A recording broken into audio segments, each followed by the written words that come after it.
Olá pessoal, tudo bem com vocês?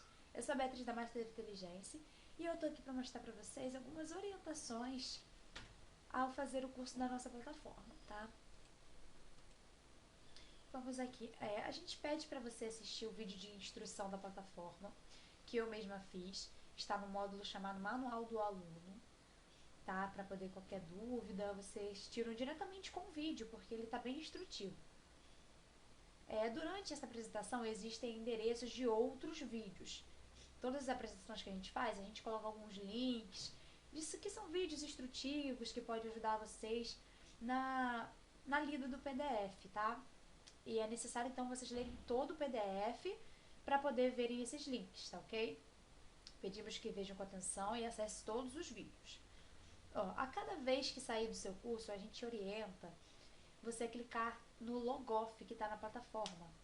No canto superior, tá? Direito, tem o botão lá de Logoff. Antes de você sair, ao invés de clicar naquele X para poder encerrar, você não clica nele, você clica em Logoff para sair do sistema. Certinho, para a gente ter o registro de vocês na plataforma, o registro de que horas entrou e que horas saiu, tá ok? E atenção também no fim do treinamento. Se existe alguma tarefa ou não. Se não tem tarefa, só finalizar e solicitar seu certificado. Se tiver alguma tarefa, a gente pede que vocês vejam a tarefa direitinho, tirem as dúvidas e enviem para nós para ser corrigidas. Tá ok? Obrigada. Olá pessoal, estamos de volta mais uma vez. E reiniciando no item 1.5.4.2, levantamento preliminar. O nome já diz, né? Preliminar o que? Antecipadamente.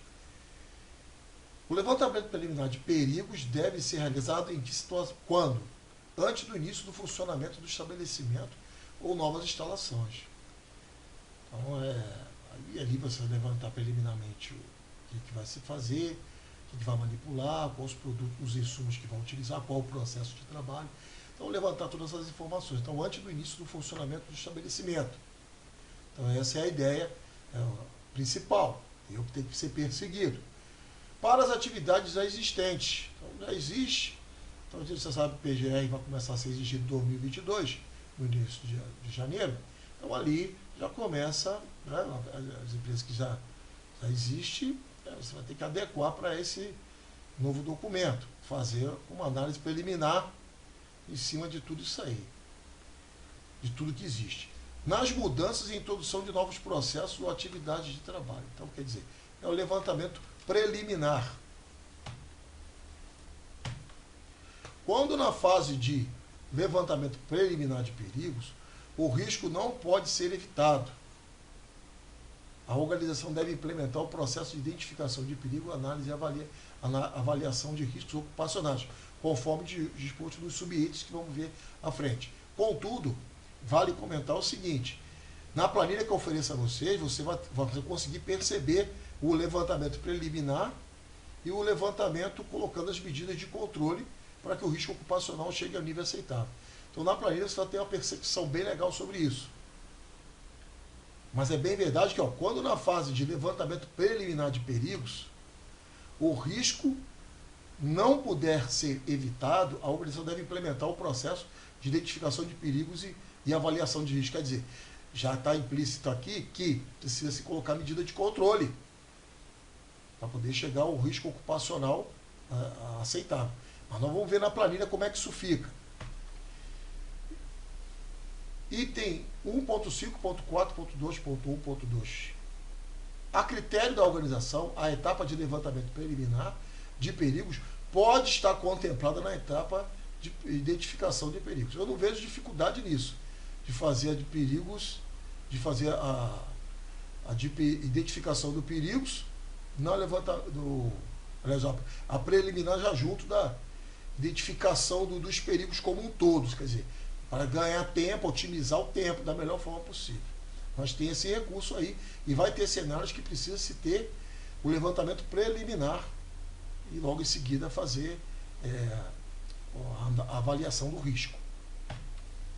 Identificação do perigo. A etapa de identificação de perigos deve incluir descrição dos perigos e possíveis lesões ou agravos à saúde. Legal. Então, na planilha você vai ver isso. B. Identificação das fontes ou circunstâncias. E. Indicação do grupo de trabalhadores sujeitos aos riscos. Então vai ter que se identificar essa turma. Quem são esses trabalhadores que estão sujeitos ao risco, que estão expostos, né? A identificação dos perigos deve elaborar os perigos externos previsíveis relacionados ao trabalho, que possam afetar a saúde e a segurança no trabalho. Então, ou seja, abordar os perigos externos. O que tem externo que pode afetar. Então, isso depende muito do local que vai se fazer a avaliação. Pode ter áreas compartilhadas, né, você está fazendo atividade, ou então outros tipos de perigos por perto, mas não tem a ver com a sua atividade. Então, os perigos externos previsíveis relacionados ao trabalho. A avaliação de riscos ocupacionais. A organização deve avaliar, dar o peso aos riscos ocupacionais relativos aos perigos identificados em seus estabelecimentos, de forma a manter informações para a adoção de medidas de prevenção.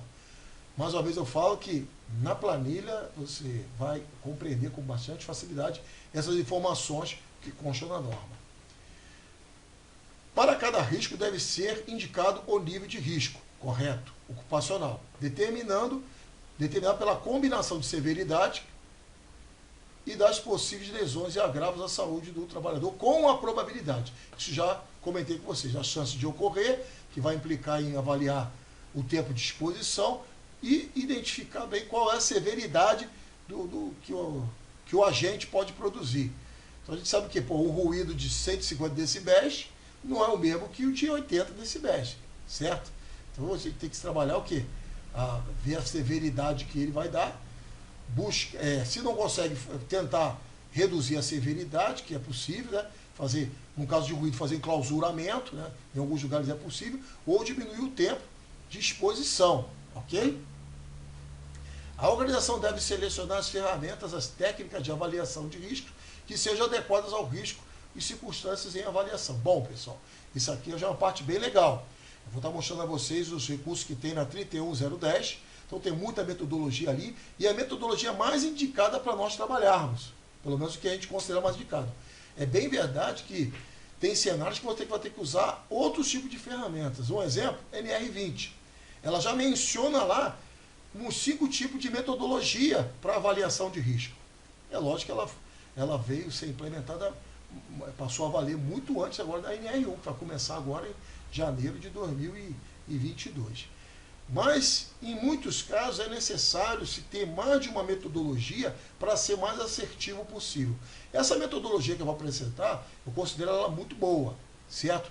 Está dentro da normativa da ISO 31010, aliás, desculpa, a 31010 da IEC, né, não é a NBR. Então, aquilo ali, ela é bem importante. Uma outra coisa que eu, na minha carreira na segurança, a gente começou usando uma matriz de risco, não sei quem já tem tempo na área, de repente vai lembrar. Era lá do ITCMAP, uma entidade da Espanha que tinha lá uma metodologia de matriz de risco. Só que isso faz muito tempo, a coisa foi evoluindo. A empresa pode desenvolver matriz de risco? Pode. Só que a experiência me mostrou o seguinte, quando a gente usa uma matriz de risco validada por força de norma e preferência internacional, ou seja, a coisa vai para uma dinâmica diferente. Até hoje, até pouco tempo, eu já avaliei muitos documentos de outras empresas, vou ver lá a matriz de risco deles, não tem nem fonte. Então a pessoa desenvolveu uma matriz. É possível fazer? É possível. Mas para certos tipos de trabalho, eu não aconselho. Aconselho usar uma matriz de risco que seja validada, ou que faça parte, né, de metodologias dentro de normas, como é o caso da 31010, as metodologias ali. Então lá também tem um diagrama de Chicago. Então o que acontece? No diagrama de Chicago, que é uma metodologia também, na parte de análise de risco, a gente vai trabalhar no diagrama de Chicago. Eu comento ali sobre o diagrama de Chicago e a gente usa para fazer análise de risco, análise de acidente. Ok, pessoal? No análise de acidente, o diagrama de Chicago. Então eu sempre tive, desde quando começou a valer essa norma, né, esse diagrama de Chicago, eu já utilizava para fazer minhas análises de acidente. E colocava lá, né, vou disponibilizar para vocês aqui uma planilha Excel, que você consegue alimentar ali com as informações, ela cria até um gráfico. Então fica um negócio muito assim, bem didático, bem interessante e fácil de explicar. Tudo bem até aí, pessoal? Então ficar atento a esse detalhe, nós vamos falar mais à frente. A gradação da severidade das lesões ou agravos à saúde deve levar em conta a magnitude da consequência e o número de trabalhadores possivelmente afetados. A magnitude deve levar em conta as consequências de ocorrência de acidentes ampliados. Então, o que é um acidente ampliado? Acidente ampliado é aquele acidente que acontece no local, mas ele se propaga até para o lado de fora da empresa, dos muros da empresa. Então, é chamado também de acidente ampliado. A gradação da probabilidade de ocorrência das lesões ou agravos à saúde deve levar em conta. Antes de eu continuar aqui esse item, deixa eu voltar um pouquinho que eu lembrei aqui que é importante dar um exemplo. Um exemplo de acidente ampliado. Suponhamos que haja um vazamento de uma substância química, ela é tóxica. Então o vento bate ali e leva ela para o lado de fora. Então tem empresas que tem lá a biruta para indicar a direção do vento, em alguns casos mede também a velocidade do vento, para que em caso desses acidentes saiba para onde a substância está sendo levada e, por sua vez, ter lá tem que ter um purificador, né, de gases tóxicos. Então, isso aí para atividade com produto químico. Mas é um acidente ampliado, que já aconteceu na história aí do mundo, né, no sentido de produtos perigosos, de produtos serem liberados na atmosfera aí para cidades de vezes populosas e matar dezenas de pessoas lá, dezenas de centenas de pessoas. Então, isso está dando de uma explicação como exemplo de um acidente ampliado. A gradação da probabilidade de ocorrência das lesões ou agravos da saúde deve levar em conta. Aí, ó, então por isso que tu está analisando, para depois avaliar. Os requisitos estabelecidos em normas regulamentadoras. As medidas de prevenção implementadas, se elas são eficazes. As exigências da atividade de trabalho. A comparação do perfil de exposição ocupacional com valores de referência estabelecidos da NR9. Bem? Então precisa fazer um trabalho de análise aprofundado. Após a avaliação os riscos ocupacionais devem ser classificados observando o subitem, né, 1.5.4.4.2, que nós já lemos, para fins de identificar a necessidade de adoção de medidas de prevenção e elaboração do plano de ação. Também no plano de ação nós vamos mostrar para vocês um modelo de plano de ação. A avaliação de risco deve constituir um processo contínuo e ser revista a cada 2 anos. Ou quando da ocorrência das seguintes situações. Então, tem 2 anos se não tiver mudança nenhuma. Mas, antes disso, pode ocorrer. Ó, após a implementação das medidas de prevenção para avaliação de riscos residuais. Isso pode acontecer. Você criou uma medida de proteção, mas ainda sobrou lá um risco residual. Após as inovações e modificações nas tecnologias, ambiente, processos, condições, procedimentos e organização do trabalho que impliquem novos riscos ou modifiquem os riscos existentes. Então, organização do trabalho. Nós também temos um módulo de organização do trabalho para ajudar vocês. Item 1.5.4.4.6. A avaliação de risco deve constituir um processo contínuo a ser visto a cada 2 anos. Ih, rapaz, acabou que... Então, eu repeti aqui, pessoal, mas eu não... É porque para poder não perder a sequência lógica do assunto. Então, aqui está aqui, A e B, aqui já é C, D e E. Quando identificados inadequações, insuficiências ou ineficácias das medidas de prevenção.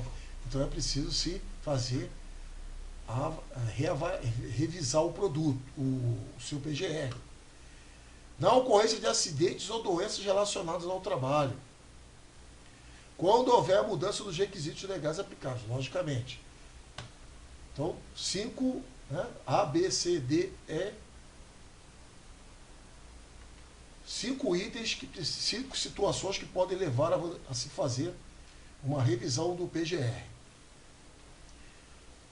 No caso de organizações que possuem certificações em sistema de gestão, o prazo poderá ser de 3 anos, até porque é levado em consideração isso, porque a certificação tem que ser feita, né, de 3 em 3 anos, já para recertificar. Controle dos riscos, medida de prevenção. A organização deve adotar medida de prevenção para eliminar, reduzir ou controlar os riscos sempre que exigências previstas em normas regulamentadoras e nos dispositivos legais determina. B. Classificação dos riscos ocupacionais, assim determinar conforme subitem 1.5.4.4.5, como já lemos. C. Houver evidências de associação por meio de controle médico da saúde entre as lesões e os agravos à saúde dos trabalhadores, os riscos e as situações de trabalho identificados. Então, houver evidência da associação por meio de controle médico. Quando comprovada pela organização a inviabilidade técnica da adoção de medidas de proteção coletiva, ou quando estas não forem suficientes ou encontrarem-se em fase de estudo, planejamento ou implantação, ou ainda em caráter complementar ou emergencial.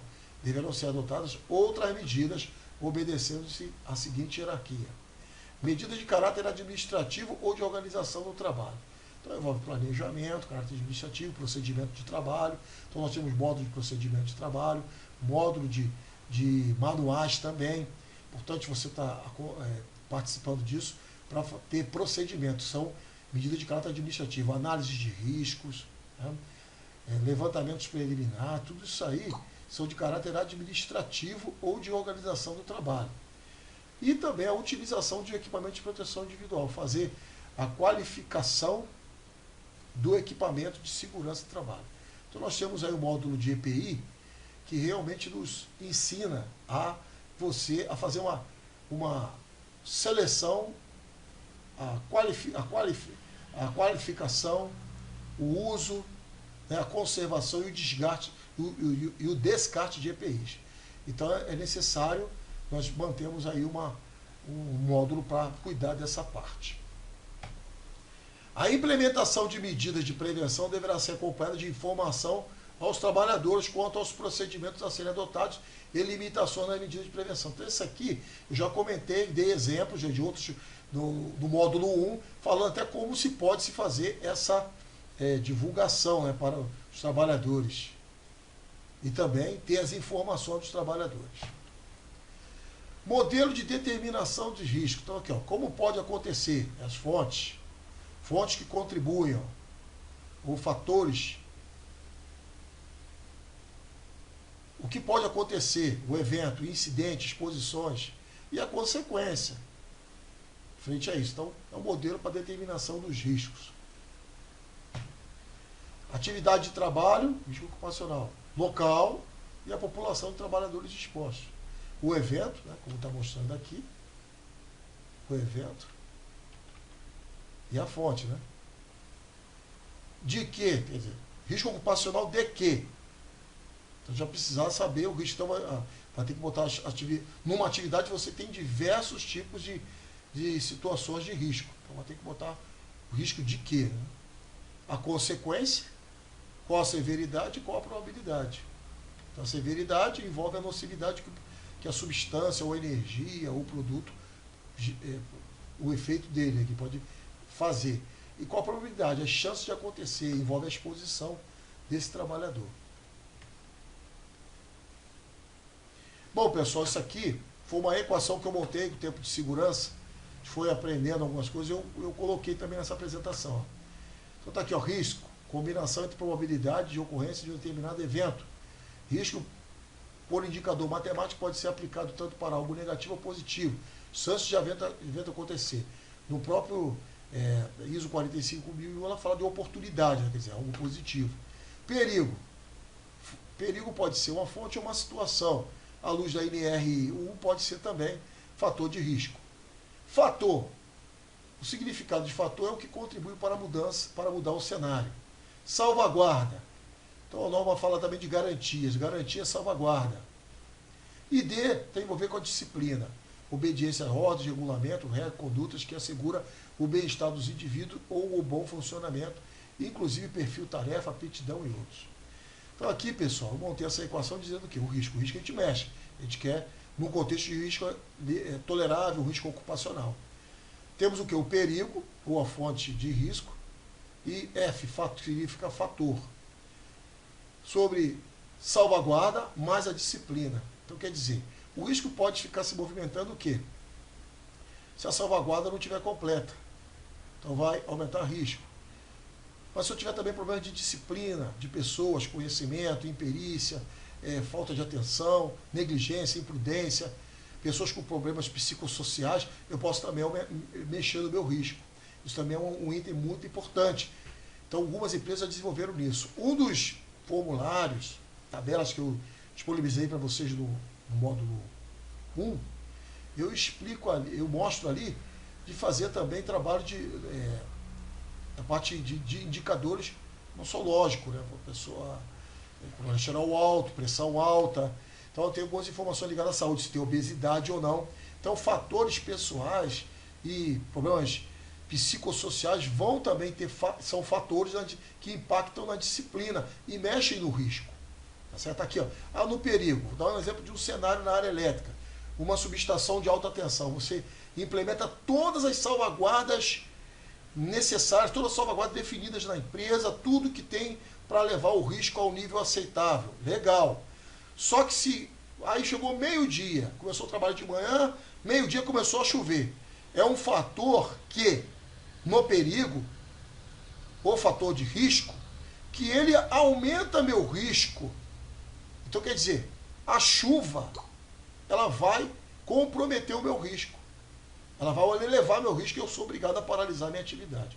Ok, pessoal? Só para ter uma ideia como isso funciona.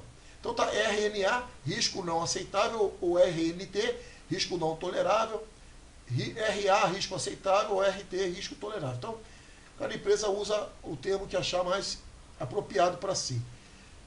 Então, ou seja, o que a gente quer é o quê? É um risco ocupacional, mas um risco que seja aceitável.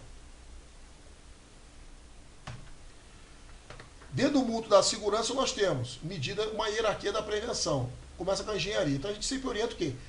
O profissional de segurança tem que ter uma visão, não é do EPI, claro que o EPI é importante, mas se puder eliminar, reduzir, colocar automação, botar a distância, colocar robô para fazer o trabalho, você vai diminuir o quê? Você vai diminuir a exposição ou eliminar a exposição. Então, se não eliminou a exposição, não tem risco. Ok? Barreira, enclausuramento, proteções. Olha um exemplo aqui, um enclausuramento de equipamento ruidoso. Você vai diminuir a severidade, né, em alguém, então, consequentemente, vai impactar no seu risco, na matriz de risco que a gente vai estar falando. Administrativo, já comentei, placas, avisos luminosos, procedimentos, treinamentos, procedimento de trabalho, procedimento de manutenção e, por fim, o EPI, que é a proteção individual. Aqui, pessoal, falo de confiabilidade. Então, tem certos equipamentos de segurança, como eu já trabalhei na norma, por exemplo, a NR com máquinas e equipamentos, também a NR11 que usa máquina muitas vezes. Se não tiver um plano de manutenção e pessoa capacitada para fazer a manutenção, para garantir a confiabilidade, pode ser que os equipamentos de segurança existentes nos materiais de segurança em relação aos equipamentos e às máquinas, pode gerar acidentes e até grave. Então, eu já vi isso acontecendo, não vou contar isso aqui, senão a gente vai gastar muito tempo. Mas eu vi muitos casos desse jeito. Então, ou seja, quando eu vejo uma empresa tendo plano de manutenção e tendo intervenções para manutenção, seja ela preditiva, preventiva ou corretiva, eu já vejo com bons olhos que boa parte da segurança do trabalhador implica também ter uma máquina segura, ter um equipamento seguro, ok? Isso é indispensável, tudo bem? Então, se você vai trabalhar numa gestão de segurança, um gerenciamento de risco ocupacional, você sabe que uma coisa que não é só a responsabilidade da segurança, mas a manutenção, ela vai garantir a confiabilidade. Ou seja, o nível de desempenho, o controle funcionará adequadamente quando solicitado. Também tem redundância, é muito aplicado na NR12. Ele tem que ter barreira, cortina de laser, tapete de segurança, sensores, scanner. Então vai depender, né? Barreira física, fixa, barreira física, móvel. Então tem uma série de normas para cuidar disso. Como não é nosso assunto, nós não vamos nos aprofundar. Mas são medidas de controle que vai também influenciar no nosso risco. Sustentabilidade, o controle funcionará o tempo todo de modo satisfatório. Então tem sensores. Então, se dependendo do local, a umidade relativa do ar, tem que ler manual, fazer procedimento de manutenção baseado em manual. E aí vai. Deterioração, né? Com o tempo de inatividade, às vezes fica muito tempo sem teste, sem verificação, o controle tenderá a mudar as características por causa, como ferrugem, oxidação, desgaste, endurecimento, umidade, enfim. Tudo bem até aí, pessoal? Então, precisa estar confiável. E nós temos aqui, né, essa que eu apresento, que está dentro aqui da equação de segurança que eu fiz. Essa equação até eu registrei em algo internacional, né? Eu fui desenvolvendo com o tempo. Então temos a identificação do perigo ou fator de risco, identificação do trabalhadores de esporte, que exposição é essa? Aí tem uma estimativa de risco, quer dizer, estou analisando até então. E quando eu dou um valor, quando eu dou um peso para o risco, de nível tolerável, ou nível intolerável, ou aceitável, seja como for a palavra mais que soe melhor, eu estou avaliando o risco. Então quer dizer, primeiro eu começo a analisar, e dentro da análise, no final, quando eu dou o peso, eu dou a avaliação do risco. E tem também controle de risco proposto, e tem o controle de risco proposto também aqui na estimativa de risco, e o controle de risco proposto para melhorar. Certo? Então, isso tudo é o quê? É uma gestão de riscos, baseada naquela equação, como já expliquei para vocês. Pessoal, esse aqui é o último slide desse vídeo, é o segundo. Então, você tem aqui, ó, análise histórica de acidente. Consiste em uma pesquisa em arquivos com o fim de identificar ou buscar orientações em relatórios antigos sobre um eventual problema que possa vir a ocorrer no presente. Sempre que se descobre um problema sem solução imediata, é aconselhável verificar os registros do passado. A prevenção passiva, né? Então você observa aqui, ó, o que isso aqui está querendo ilustrar para nós? Ó? No mundo animal, a gente sabe que é a lei do mais forte, né? Então está aqui o pastor alemão representando o perigo, né? Cada perigo ou fatores de risco. Por outro lado, não existe uma barreira, não existe um controle entre os cachorros, né, que seria o inimigo do gato, teoricamente falando. Tem gato aí que é amigo do cachorro, mas aqui no caso, nesse contexto aqui, eu estou mostrando que o perigo, o risco é que o gato está passando, está em condições de risco não tolerável. Ele pode ser, as consequências podem ser catastróficas. Tudo bem até aí? Então a gente para por aqui e estaremos de volta logo em seguida. Obrigado e até a próxima. Em caso de dúvida, nos encaminhe suas dúvidas. Bons estudos! Agora as orientações finais. As orientações finais a gente pede, lembrando vocês que cliquem em Logoff para poder sair do curso. Não cliquem no X, cliquem no Logoff para finalizar. Tá ok? Para a gente registrar a sua saída. Verifique se tem alguma tarefa pendente ou se não tem tarefa nenhuma a ser realizada, ok? Realize a avaliação do curso e depois você responda a pesquisa de satisfação e solicite o seu certificado. Tá bom? Muito obrigada